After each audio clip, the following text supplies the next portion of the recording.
saya ungkap misalnya penayangan orang dikasih uang sesuatu, habiskan itu dalam 10 menit belanja segala macam tuh. Itu saya malah kasihan tuh. Oh, ada lagi nih. Masa Ada lagi. eksploitasi kemiskinan. Ada lagi nih. Oke, pegang itu ya. Ada lagi nih. Kamera action. Nah, saya kasih diterima nangis pelukan.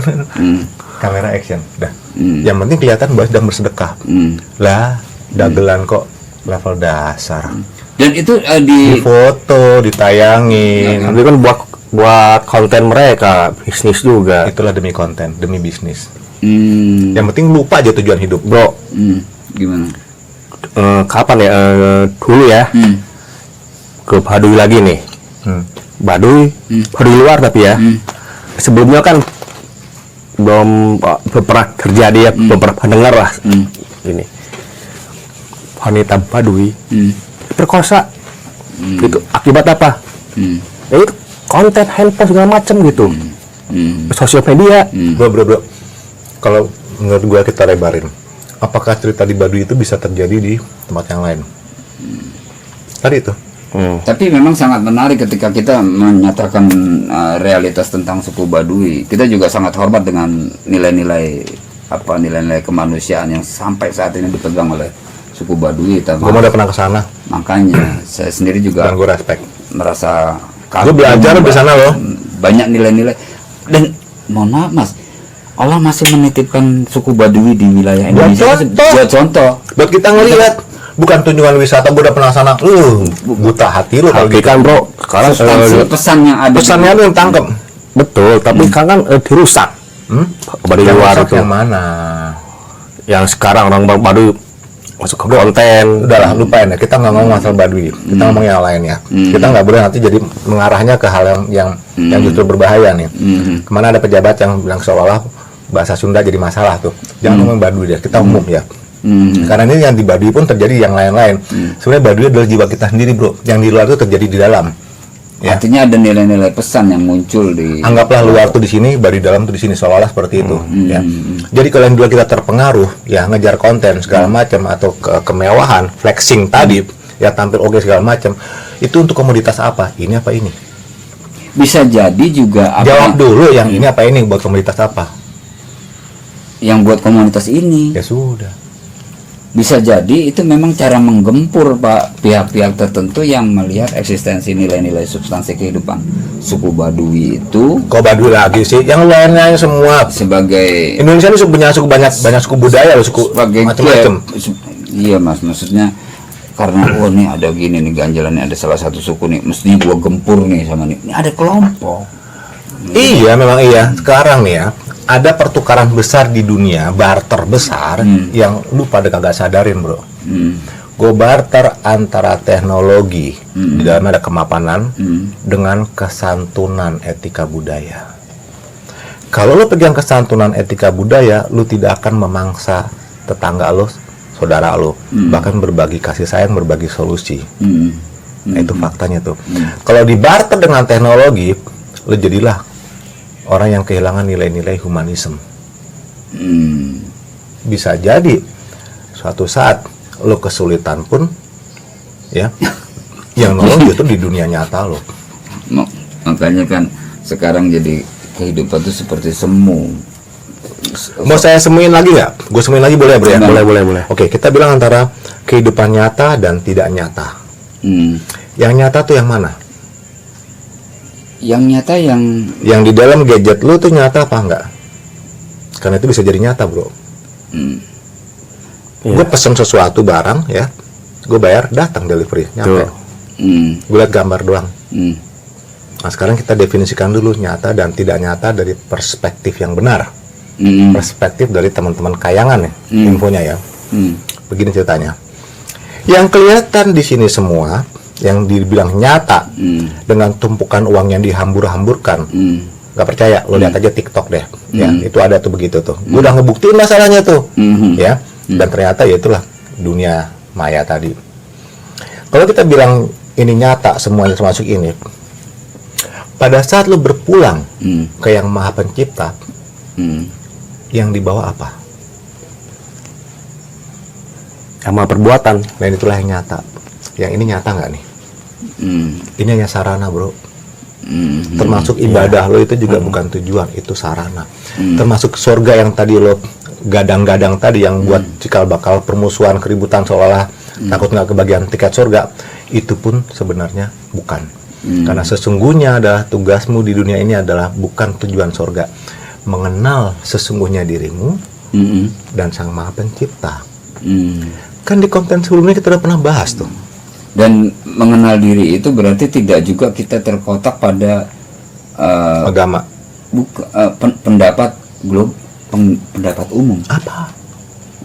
Salah lo, lo ngata-ngatain yang lain.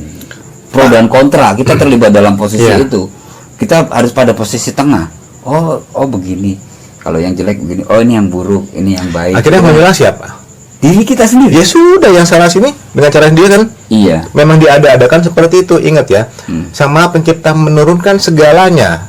Definisi segalanya adalah yang positif ada di situ, yang negatif di situ. Silahkan pilih. Kalau lu berpikiran yang positif, hati menggerakkan yang baik-baik aja, maka itu akan berkumpul. Lu ada di lingkungan yang baik-baik aja. Dan Sang Maha Pencipta pun akan mengalirkan yang baik-baik untuk ngurusin lu. Sebabnya apa? Lu juga berbuat baik pada mereka. Pernah nggak merasa suatu ketika dalam kondisi susah ada yang bantuin? Karena lu lupa masa lalu lu pernah baik sama orang. Coba, Di sisi lain ada yang negatif nih. Negatif juga gitu. Tapi negatif ini karena negatif ketemu negatif jadi positif. Positif menurut mereka. Contohnya, oke, perusahaan mana lagi yang kita makan? Tanah mana lagi yang kita makan? Ayo kita geng deh, jadi tuh. Kalau cerita kayak gitu ingat yang kemarin Pak, nama aku Bento. Nah, iya, kita udah bahas Jangan Bento. Jadi gitu Mas, ini kan kita bicara masalah Nanti dulu balik lagi, jangan didetailin dulu. Gue mau tahu, kasih tahu ke lu pada pasti gue nanya. Udah tahu belum definisi yang nyata dan tidak nyata? Yang nyata ya kehidupan kita sehari-hari. Menurut lo kan? Iya. Menurut sini yang nyata adalah kedamaian lu, ketenangan lu, itu yang nyata, bro.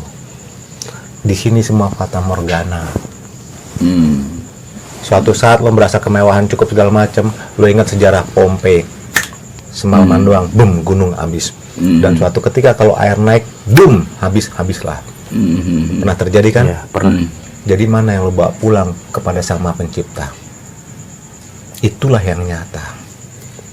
Itulah yang kita sebut berbagi kebaikan, berbagi manfaat pada orang lain.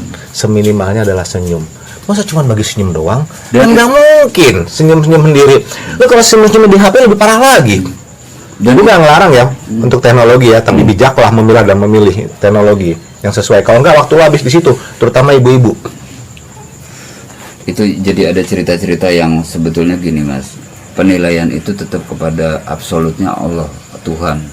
Artinya buat kita, oh gue udah baik, tapi bisa juga di mata Allah cuman maka hiduplah dalam persepsi Sama Pencipta. Iya. Jangan hidup dalam persepsi orang. Flexing tadi, lu hidup dalam persepsi orang kaya. Seolah-olah hidup yang dirahmatin tuh kalau lu kaya. Enggak. Menurut gue sih enggak. Tapi kan kenyataannya Ya sekarang kan muter lagi yang tadi kelompok. Itu mah muter lagi yang tadi, bro, udah kita bahas kan. Nah sekarang kita lihat solusinya apa gitu. Ya. Solusinya gimana? Kalau bicara solusi itu Mas, kayaknya mesti ngopi dulu Mas, ini biar clear gitu Mas. Ini kita baru ngopi dulu. Solusi itu udah kan mau serius ngopi, gua ngopi juga. Enggak, memang kita butuh solusi Mas. Goreng aja belum habis. Iya. Solusi itu artinya juga solusi yang dari Kayangan sampaikan juga belum tentu diterima loh Pak. Nah itu Sama orang-orang di bumi ya. Tuh. Karena bumi Pokoknya orang di bumi itu ya kalau sesuai sama tujuan lu terima. Apa sih tujuan lo? Tujuan lo pengen dianggap tercukupinya segala kebutuhan, berarti Sama Pencipta tuh sayang, belum tentu. Tercukupinya segala kebutuhan itu bukan alat untuk membandingkan kelas. Terciptanya semua kebutuhan tidak berarti membandingkan kelas. Maksudnya? Lu diberi kelebihan untuk berbagi sesama. Iya. Itu yang tujuan pertama tuh. Jangan salah, sebabnya apa? Cek dong, ada golongan orang masuk sekian terkaya di dunia, jadi yang ini kelas biasa aja. kalau gitu bro, ya harus ke Pancasila kalau gitu. Lah emang gue kesini bawa misi Pancasila, bro. Ketuhanan Maha Esa. Lu mau potong jalur gua, orang gua ngomong itu lu duluan.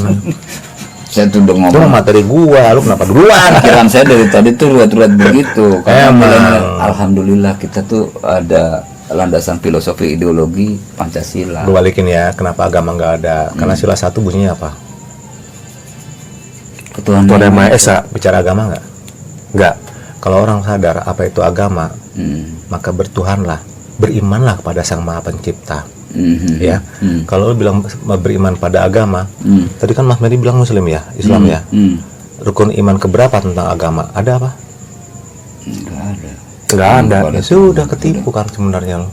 Bagaimana lo memahami kitab suci itu jauh lebih penting dibanding membaca. Mhm. Maka gue bilang sebenarnya kitab suci ada 2, bro. Gimana? Ada 2 kitab suci, Apa tuh? yang dibaca dan yang dilakukan. Kalau nggak dilakukan, cuma sekedar dibaca, ya sudah. Buat alat lagi tuh, berlebih-lebihan. Iya, Gue benar bisa juga lebih, ya. gue bisa hafal, bisa segala macam. Tapi Dan arahnya melakukan nggak? memang kita diarahkan untuk bisa menjadi ada istilah-istilah yang ini ya. Ya saya kalau nyebutin ribet juga. Apa? Sekedar bisa hafal gitu loh. Oh hafal total gitu kan. Kan lebih Tapi baik dibanding aplikasinya nggak ada. Lebih baik dibanding nggak hafal dan tidak aplikasi. Repot kan? Kalau saran saya, ya pelajarin kitab suci masing-masing dan lakukanlah dalam keseharian. Itu jauh lebih penting. Step pertama, kenapa agama menurut saya nggak ada? Bolak-balik saya omong gitu ya, karena semua adalah jalan kebenaran. Semua agama itu mengajak orang untuk berserah diri pada Sang Maha Kuasa, Sang Maha Pencipta, apapun nama Tuhannya. Nama Tuhan aja direbutan loh. Jadi penggolongan. Iya. Padahal tanpa nama pun dia tetap Sang Maha Pencipta. Lu kagak ibadah juga kagak masalah. Sang Maha Pencipta tidak kekurangan kemuliaannya. Dah, solusinya tetap sila 1. Pahamin dulu norma-norma yang di sila 1 nih. Gue udah kelamaan mau balik nih. Dan ada ini saya ini sampaikan juga bahwa kita harus sadar bahwa agama itu dijadikan alat. Ya Tadi kan udah dibahas, muter-muter lagi. Kita harus punya kesadaran itu bahwa ada benturan-benturan dilakukan itu Udah, ini memang keputusan dengan ya? kepentingan. Enggak, gue nggak masih uraian doang. Enggak. Boleh yang bikin menarik tuh masalah Pancasila, bro nih. Buat kehidupan nih. Ya, tadi kan bilang ada bahwa kita punya dasar filosofi Pancasila ketuhanan. Berarti kan beliau udah ngomong. Gue jelasin. Beda orang sama manusia apa? Kalau manusia kan bisa membawa sifat ilahi. Sifat Tuhan ya? Iya. Hanya namanya aja ya? Iya. Artinya itu sebutan ya, tapi Sang Maha Kuasa tetap Sama Pencipta dia juga ya. Tadi apa namanya lo? Gue lupa. Pancasila. Terkait dengan Bicara Pancasila. ke Tuhanan. menuju sifat Tuhan yang ada di setiap lu. Kenali dulu sifat Tuhan, bahwa kita udah diwarisin sifat Tuhan yang paling penting, yang paling utama adalah kasih sayang. Maka setiap agama akan bicara mengenai kasih sayang. Betul. Bahasa kasih itu, kalau orang adalah individu yang mengikuti sifat hewan. Jadi ketuhanan yang Maha Esa supaya lu menjadi manusia yang seutuhnya, yang menyadari 3 hal tadi. Siapa Anda sesungguhnya, termasuk berarti kan kenal Tuhan, Sang Pencipta. Kenali tugasmu di muka bumi, apakah cuma ngambil-ngambil doang atau berbagi. Kalau banyak orang ngambil-ngambil buat kepentingan diri dan kelompoknya, tapi sebenarnya tujuannya berbagilah kebaikan. Ya. Yang ketiga, tahu jalan pulang nggak? Jalan pulang itu kembali Sang Maha Pencipta sendiri, bukan ke surga. Surga mah ciptaan. Sekarang kalau lebih mendalam ya, antara surga dan ruhmu, mana yang lebih sempurna di mata Sang Pencipta? Jawab. Mana? Woi, jawab. Woi, jawab. Bingung nih. Antara ruhmu dengan surga, mana yang lebih sempurna?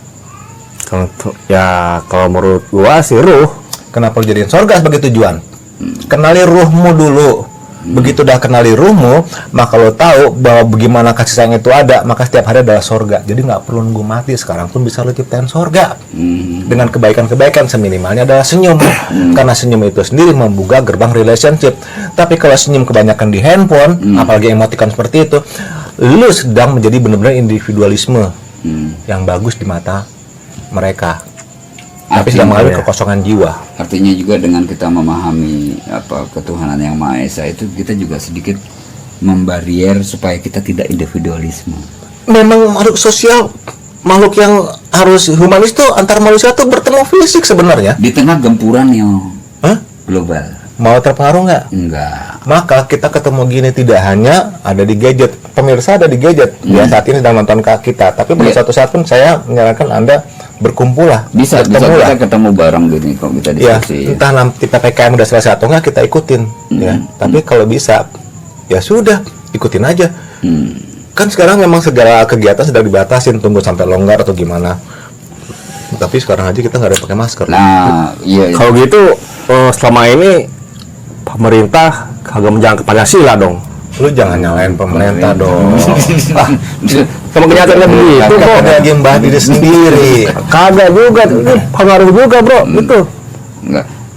Gini deh ya. Jadi saking sibuk dengan politik juga kita nih. Iya, gua kasih tahu ya. Sumber dari segala sumber hukum di Indonesia itu apa? Pancasila. Berarti orang yang melanggar Pancasila, yang masih diproses atau yang sudah masuk di BUI sekalipun, apa yang dalam niat untuk melanggar hukum, berarti melanggar apa sebenarnya? Melanggar Pancasila. Melanggar Pancasila. Gue cuma punya satu patokan. Pengkhianat adalah orang yang berseberangan dengan tujuan itu sendiri. Pancasila. Maka pahlawan adalah orang yang berpihak kepada nilai-nilai kebenaran yang ada dalam Pancasila. Gitu. Sekarang tinggal pilih deh. Kebanyakan orang tadi sebenarnya kalau menyimpang dari nilai Pancasila, lu termasuk mengkhianati atau justru lu berpihak pada kebaikan itu sendiri? Karena sila satu adalah ketuhan.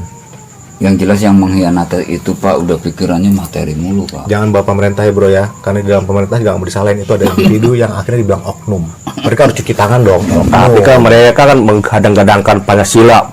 Tapi kenyataannya yang penting secara sloganitas iya. Karena memang Sah dong.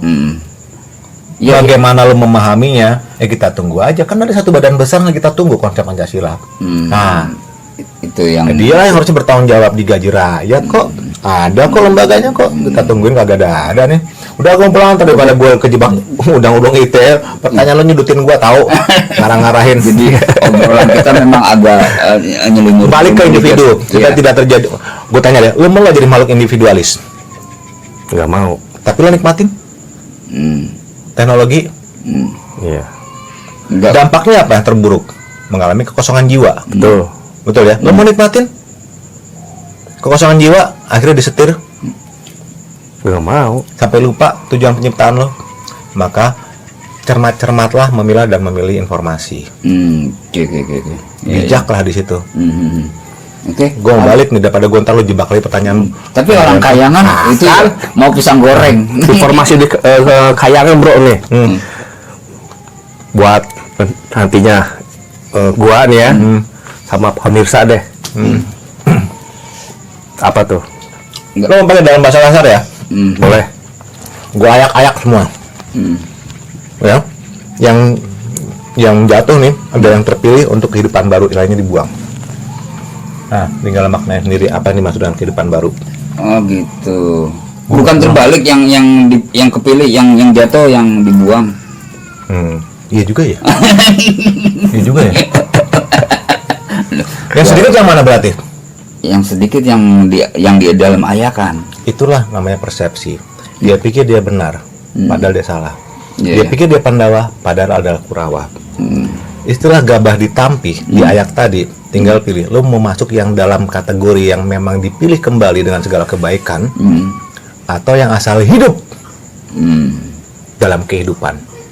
Kayak binatang lu ntar lo aja nggak sadar. Hati-hati hewan. Gue mau dari tadi susah banget nih. Ditutup dulu Mas, kalau gini ada di pembukaan ada penutupan Mas. Baik pemirsa semua, kita tadi ngobrol panjang lebar tentang banyak hal. Kita nggak pakai teks loh. Iya, kita nggak pakai teks dan asal jeplak ya. Kalau ini mewakili dari pemikiran teman-teman ya. Mudah-mudahan ada sekali lagi saya sering bicara bahwa pembicaraan kita ini ada pesan-pesan yang sangat substansi sebetulnya tentang kehidupan. Tapi kembali kepada pemirsa bagaimana menelaah apa yang kita sampaikan, entah per kalimat atau satu slot pembicaraan kita. Monggo Dan mohon maaf juga jika ada pembicaraan-pembicaraan kita yang sedikit menyinggung. Minta maaf. Gue mah gak perlu minta maaf, gue ngasih fakta. Gue kebenaran, lu aja pembenaran. Jadinya lu pakai minta maaf. Kalau enggak, gue gak minta maaf. Pemakluman lah, pemakluman. Apa itu pembenaran, pemakluman? Udah, gue balik ke teman, tau gak? Kalau udah mulai masuk ke pemikiran manusia, orang-orang bumi nih, orang bumi nih kacau semuanya, maunya versi bener-bener doang. Saya yang baik.